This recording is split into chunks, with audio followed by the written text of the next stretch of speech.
Hey guys, welcome back to Ask Snes. Hope you're all doing well today. So here we go.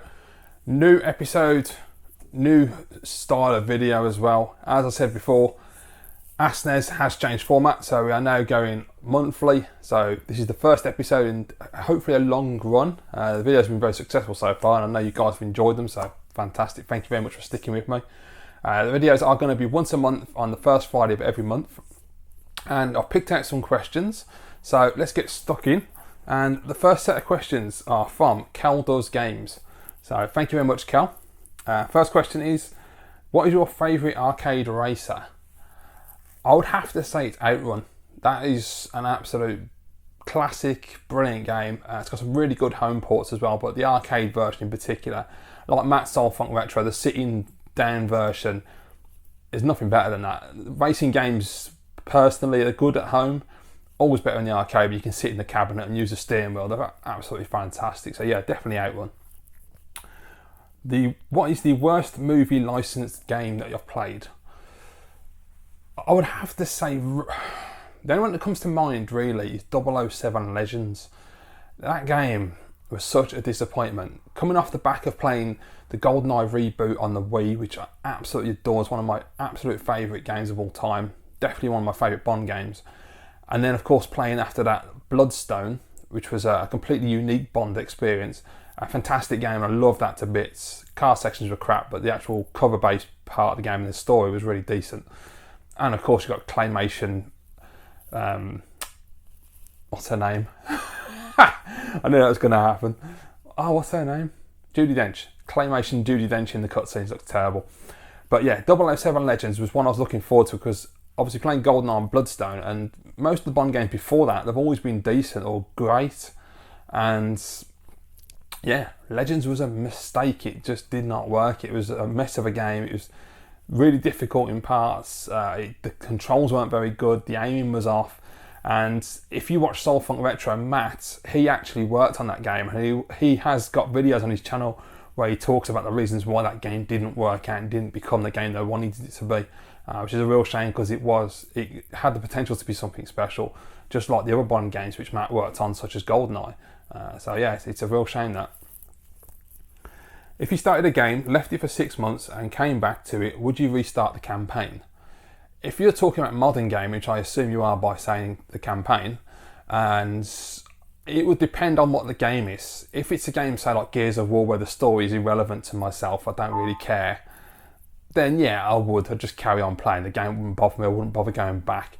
But if it was something like the Uncharted series, or something like say I've never played an Uncharted game before, it was my first time, and for whatever reason I decided to put it to one side, come back 6 months later, I would have to start again because I'd want to know the story from scratch. I don't think I could handle just jumping in and trying to remember everything. I mean, generally I do have a good memory with TV shows. I can do that. I've recently, as of yesterday, began to watch season 5 of Fringe. Because when that aired in 2013, even though I was a massive fan of Fringe and I loved the show, I watched it for 4 years solid, the 5th season just didn't work for me. It just felt like it was completely losing its direction. And I don't know if that was my frame of mind at the time, and that's probably why, because I watched 4 episodes last night and it was really good. So yeah, I think that was more me than it was the show. Right. What is your most disappointing game sequel? Again, it's probably going to have to be 007 Legends. It's not an actual sequel, but it's in a succession of sequels. Yeah, I would like the Bond games a lot, and I was really disappointed with that one. What console do you currently have the biggest collection for? That one there, the original Xbox. I've hardly got any games left whatsoever. Most of my collection has been sold now. So the main systems I've got are the PS1 and the original Xbox. And the Xbox is the one that's got the most games because they're nice and cheap. Right, have you ever gone through times where you consider giving up collecting and YouTube and feel there's no point doing it anymore? Yes, mate. In fact, recently. That's why I haven't made a video for, I don't know, it's got to be close to a month now. It's about 3 weeks, I think. Yes, I'll be absolutely completely honest with you guys. I got to a point, I just got sick of making videos and didn't see the point in carrying on. I felt I had no motivation to make videos, no enthusiasm to carry on making YouTube videos. You know, and I love all you guys for subscribing and watching my videos. I think it's fantastic that you want to watch what I put up. and you're actually interested. But I don't know, I just got to the point, I just felt like, why am I doing this anymore? You know, there are more important things I should be doing with my life, and even aside from that, I'm not playing my games as much as I should. And I'd rather sit down and play my games than make YouTube videos. You know, all the time and effort that goes into it. If you don't make videos yourself, you know, you don't really appreciate as a viewer what goes into making YouTube videos, because it's not just a case of filming it and uploading it. And especially when you're doing editing software, which I've started doing now, you know, there's a lot of time. It's not like you just turn the camera on, film it, and it's perfect first time. Like, sometimes it happens. Sometimes I can get a perfect first take, but not every time. Sometimes I can sit there for 3 or 4 attempts to try and get it right. And that's more me being overcritical, and I'll stumble over my words and I want to correct things, or I'll say something and realise that it's the wrong information, so I want to go back and do it again, and little things like that. And it just becomes time consuming and frustrating, because you can spend, say, an hour making a video, then you've got to spend, well, I was spending like 4 or 5 hours editing a video. When I first did my first edit, it was like 8 hours.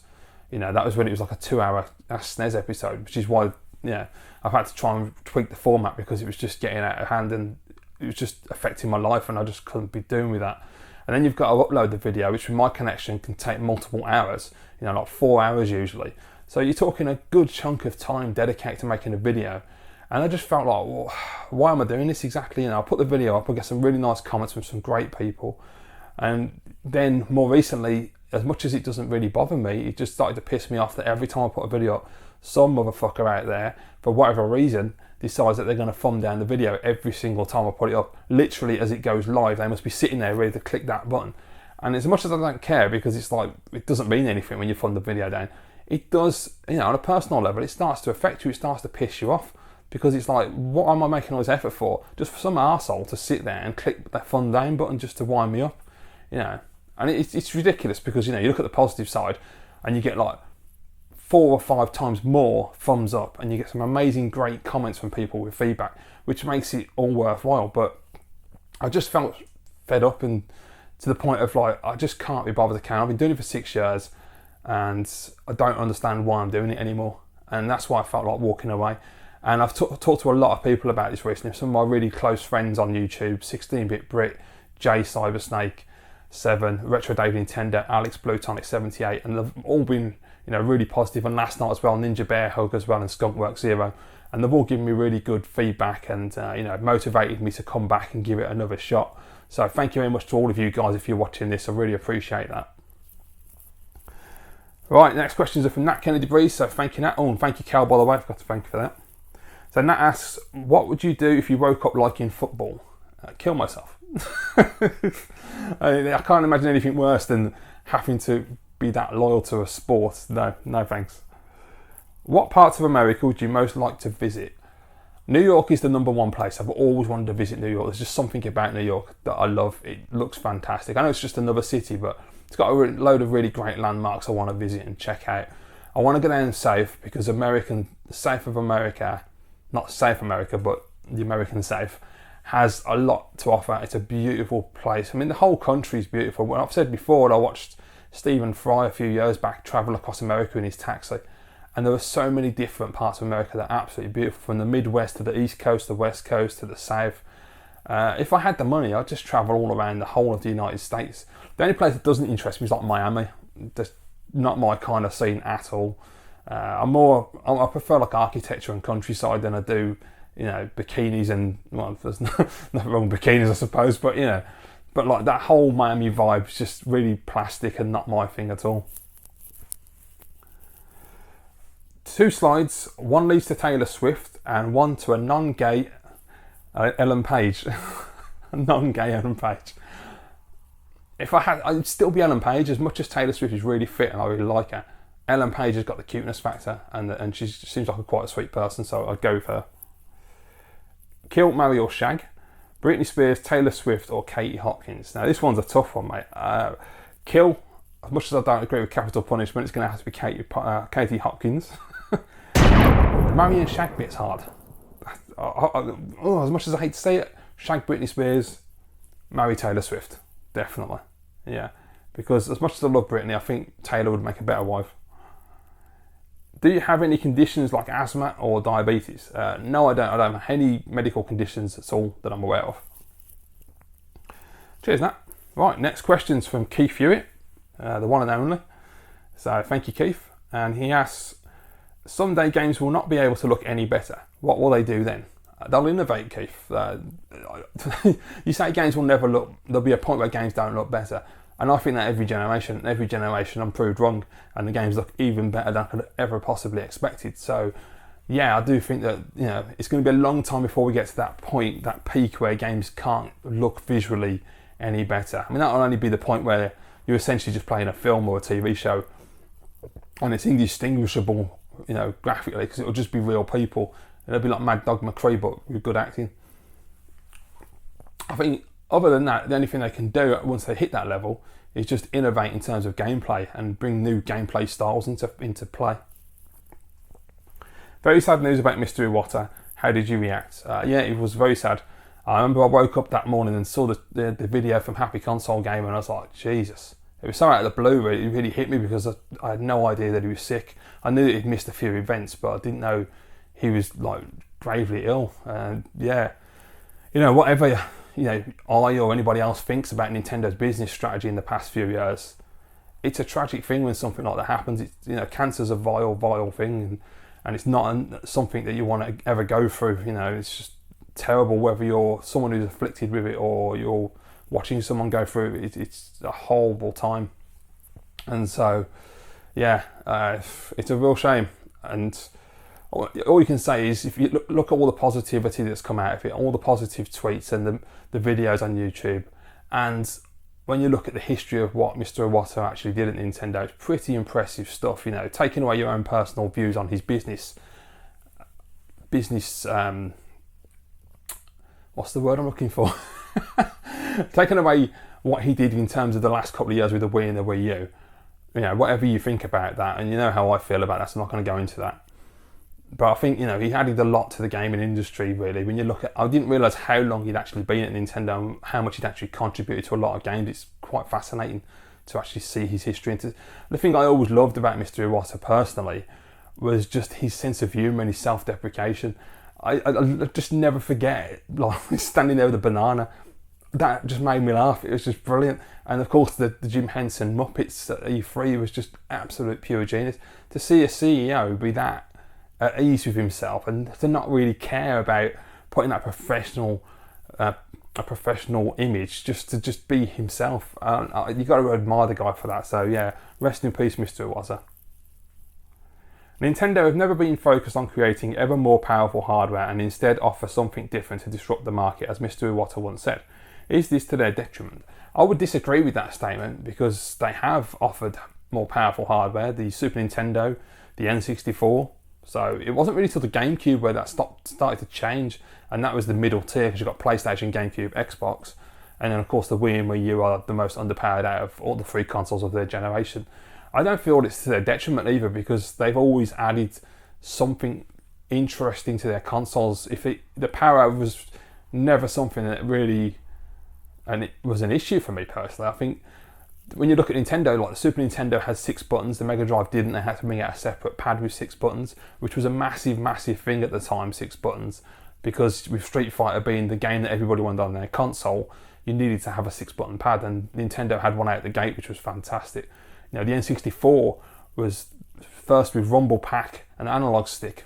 Okay, I know the Saturn had a 3D analog controller, but the Nintendo 64 is the one that most people remember, that was most well known. I mean, when I was growing up, I had no idea the Saturn even existed, so it wasn't on my radar. So yeah, the GameCube, from what I can remember, hasn't really got anything that stands out that I can. But other than that, I mean, the Wii, obviously, motion controls, you know, and then the gamepad on the Wii U, which is not the greatest, but but they always have something extra, so they don't always need to rely on power. Although, if they're going to bring on third parties with the Nintendo NX, they need to rely on power, unfortunately, because if they don't, then third parties can't bring their games to the console. Alright, cheers Keith. Next set of questions from LFC Gamer. Thank you very much, mate. And his first question is, what are your thoughts on the media making a fuss over the Queen's salute when she was only 6 years old? Now, this was a story a few weeks ago, and if anyone hasn't seen this, I'm sure you have. There was a video unearthed from a private collection of the Queen's, And the news media got hold of it. The Sun, the scumbag newspaper in the UK, printed the picture on the front page, and it became national news for no reason whatsoever. Because I think she was 6 years old, wasn't she? Yeah, 6 years old. She was there with, was it the Queen Mother? So her mother, and I can't remember what his name was now. The guy who was the Nazi sympathiser, allegedly. And yeah, basically the Queen and her mum and the rest of the people in the video are seen giving a Nazi salute. Now, I thought it was an absolutely ridiculous, pointless story. It wasn't newsworthy, and it's just indicative of this 24-hour news media that have to blow this out of all proportion. She was a 6-year-old kid. This was, I believe, something like 6 years before the war even started. So consequently, she would have had no concept of what was going to happen. None of the other people in the video would have either. And she was a 6-year-old kid. She didn't know what a Nazi salute meant. She had no idea whatsoever. She was just probably pissing about. I saw a guy on the news saying that, you know, when he was a kid, at the time, they used to take the piss out of Hitler, and they would do the Nazi salute as a joke. You know, people need to take context is more important. They need to stop taking it out of context and blowing things up and making a big deal out of absolutely nothing. It really pissed me off, and it was just another example of how shit our media are. You know, we're not quite on the level of American media yet, but we're getting bloody close. Do you agree or disagree with YouTubers liking their own content, whether their video is good or not? I agree with it, yeah. It's not, for me personally, when I like my own content, it's not a case of me saying, this video is great, please watch it. You know, that's not at all what it's for. The reason I like the videos is because I may watch one of my old videos that I haven't seen for ages and I think, you know what, someone might be interested in watching this. And just, I like it to put it in the stream just so you guys can see in case it's something you're interested in. Because I've got over 1,000 videos on my channel. And if someone has subscribed to my channel recently, they're not really going to go back over the last 6 years and watch every single video I've ever made. Or even have the time to go and just dabble and jump in and out. So, you know, I think it's a good way of sharing. I don't really see a negative issue with that particular thing. That was a right cock up of words, wasn't it? What did you think of Metal Jesus Rock's video on Shenmue 3 and the Kickstarter? I didn't have a problem with it, to be quite honest. It was just a Q&A question he was given. He gave his honest answer. I disagreed with everybody saying that he should have done his research because he has over 100,000 subscribers. That's irrelevant. The amount of subscribers doesn't matter because at the end of the day, he's still a normal person and he's just giving his opinion. He's not a professional. He's not out there reviewing games and doing press junkets and all this, that and the other. He's just a bloke from Seattle making videos, just like all the rest of us were just making videos. I thought it was really overblown, and Jason is a really nice guy, and I know, you know, I'm pretty certain he wouldn't have intended to piss people off with that video. He just gave his opinion, and you know, that's what someone asked the question for, to get his opinion. I do think that people overreacted to that situation big time. I understand that obviously the information he gave was incorrect regarding Shenmue Kickstarter and Sony funding the Kickstarter, which was obviously going to have a knock-on effect in terms of some of his subscribers who don't know the information or aren't willing to go and Google it and just do what normal people do and just look it up, which takes like 2 seconds because apparently people don't have attention spans anymore. They may have just, you know, taken it on board that Sony were funding it and said, oh well, screw the Kickstarter. But you know, I think they would be in the minority. I think the majority of people who are going to back that Kickstarter knew all the facts, and these are going to be hardcore Shenmue fans, and we're going to back it anyway, no matter what. So yeah, I just think it was overblown, and I think it was a little ridiculous. And it was part of the reason why I got sick of making YouTube videos, because of people just being twats and just making outlandish statements and trying to piggyback off other people's videos and just, you know, being a dick. And I'm not having to go at you, Ben, by the way, if you're watching this, because you're my mate and I think you're awesome, dude, and you made some very valid points. Would you like to see Crash Bandicoot make a return back to his glory days? Yes, absolutely. It'll never happen because Naughty Dog have said they're not interested in doing it, but that would be the only way I'd want to see it. I say I'd only want to see Naughty Dog do it. It'd have to be a really good studio to take on board Crash Bandicoot, and I don't know. If Sony's got a studio that'd be able to do it justice, then fair enough, because the games on PS2 and Xbox, they really weren't Crash Bandicoot games. I wasn't impressed with those at all. But yes, if one day we could get a true Crash Bandicoot platformer game again, I'd be really happy with that. Also, a Crash karting as well. I love Crash Team Racing. I thought it was brilliant. Okay, and the last question for today, guys, If I remember correctly, did you say that you may buy another American Super Nintendo? If so, what games would you like to own? You're right, I did. And there will be a video coming up about that in the future. So look out for that. In terms of games, there are obviously going to be a lot of the games I picked up before in my collection. You know, please check out my older videos for the collection if you want to see what games I had before, if you've never seen my channel or you've never seen those videos. But yeah, I'm going to get a lot of the games I picked up before. There are also going to be some new games added that I never managed to pick up last time that I really want to add to my collection and play, which I cannot wait to get hold of. But yes, that is going to be the focus. I am going to move back into the American Super Nintendo at some point. So look out for a video coming up about that. So thank you very much, guys. Thank you very much for watching. As always, really do appreciate it. As I say, this is now a monthly series. So the next video, the next episode of Ask Snes will go live the first Friday in September. So look out for that. If you do have any questions for me, as always, please email your questions to snestastic@outlook.com. Thank you very much for watching. Please remember to like, comment, share and subscribe, and I'll see you in September.